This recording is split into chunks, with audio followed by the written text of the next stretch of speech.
Sa general energies mo, nakikita ko parang mukhang hindi pa ito yung moment na hinihintay mo, or may hinihintay ka, pwedeng hindi pa darating yun. Hindi mo pa matatanggap, hindi pa mangyayari. Meron something dito na hindi ka uubra, pwedeng hindi ka qualified, pwedeng kulang yung skills mo, kulang yung kaalaman mo dyan, or pwedeng this is a situation wherein parang kulang yung impormasyon, or may mga bagay ka pa na kailangan aralin mo pa, mag-training ka pa. For some of you, pwedeng may delay when it comes to messages, transactions, sa pera, sa mga ini-expect, no? Kung ito ay sign ng pag-aaral, pwedeng hindi ka pa makakagraduate or hindi ka pa makaka-enroll, or hindi sapat yung natutunan mo dyan, no? Sabi ko nga, pwedeng kulang sa skills, kulang sa knowledge. Or someone na hindi siya hindi siya willing matuto. Kung ikaw man yan yung person na tinutukoy dito. In general. Hindi siya willing matuto pwedeng tamad, no? Alam mo yun?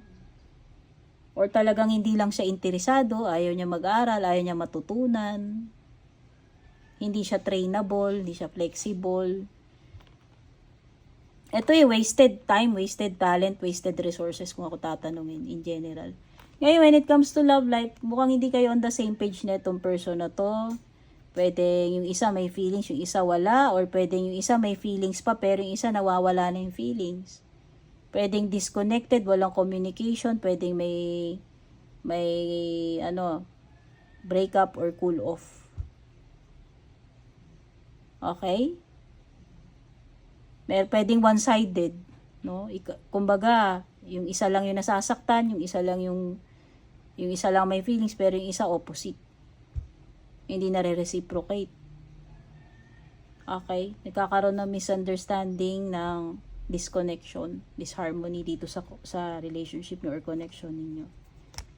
Bakit? Kasi pwedeng naguguluhan ng isip nito Pwedeng yung isa sa inyo, dalawa yung kakonect. No? Either ikaw o siya, may iba pang kakonect.